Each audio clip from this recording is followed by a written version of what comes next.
ഒരു മഞ്ഞ പാക്കറ്റിൽ ചെറിയൊരു പെൺകുട്ടിയുടെ ഫോട്ടോയുമായി വന്ന ആ ഒരു ബിസ്ക്കറ്റ് പാക്കറ്റ് നമ്മുടെ എല്ലാവരുടെയും ചെറുപ്പകാലത്തെ മധുരിക്കുന്ന ഒരു ഓർമ്മയായിരിക്കും പലർക്കും.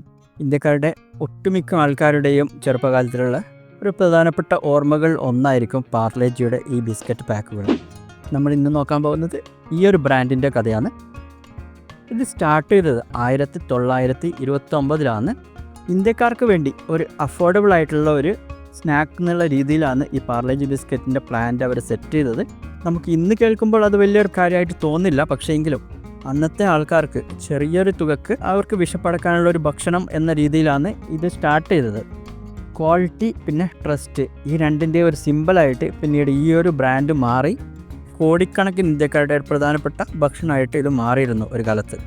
പിന്നീട് സ്വാതന്ത്ര്യ സമര കാലത്തായതുകൊണ്ട് തന്നെ ഇത് ജസ്റ്റ് ഒരു ബിസ്ക്കറ്റ് മാത്രമായിരുന്നില്ല അന്നത്തേത്. അപ്പോൾ ആ ഒരു സമയത്ത് ഇതൊരു സ്വാശ്രയത്തിൻ്റെ ഒരു സിമ്പലും കൂടിയായിരുന്നു ഈ ഒരു ബ്രാൻഡ്. പിന്നീട് ഇന്ത്യ വളരുന്നതിനനുസരിച്ച് ഈ ഒരു ബ്രാൻഡും വളർന്നുകൊണ്ട് വന്നു. ഇന്ത്യക്കാരുടെ വൈകുന്നേരത്തെ ടീ ടൈം സ്നാക്കിൽ ഏറ്റവും പ്രധാനപ്പെട്ട ഒരു സ്ഥാനം തന്നെ ഈ ഒരു ബ്രാൻഡിന് കൈയടക്കാൻ പറ്റി. തലമുറകൾ മാറി വന്നെങ്കിലും ഈ ഒരു ബ്രാൻഡിന് ഇപ്പോഴും ഇന്ത്യക്കാരുടെ ചായ സമയത്ത് വളരെ പ്രധാനപ്പെട്ട ഒരു സ്ഥാനമുണ്ട്. ഈ ഒരു ബിസ്ക്കറ്റ് ചായയിൽ മുക്കി കഴിക്കുന്ന ഇന്ത്യക്കാർക്ക് ഒരു ഇമോഷൻ കൂടിയായി മാറി ഓരോ തലമുറയിൽ നിന്ന് തലമുറയിലേക്ക് കൈമാറ്റം ചെയ്യപ്പെട്ടു. ഇന്നും പലർക്കും ഇത് ജസ്റ്റ് ഒരു ബിസ്ക്കറ്റ് മാത്രമല്ല, ഇതൊരു ഇമോഷൻ കൂടിയാണ്. അപ്പോൾ നിങ്ങളുടെ ഓർമ്മയിലുള്ള പാർലേജിയെക്കുറിച്ചുള്ള പ്രധാനപ്പെട്ട ഓർമ്മകൾ നിങ്ങൾക്ക് കമൻറ്റായി പങ്കുവെക്കുക.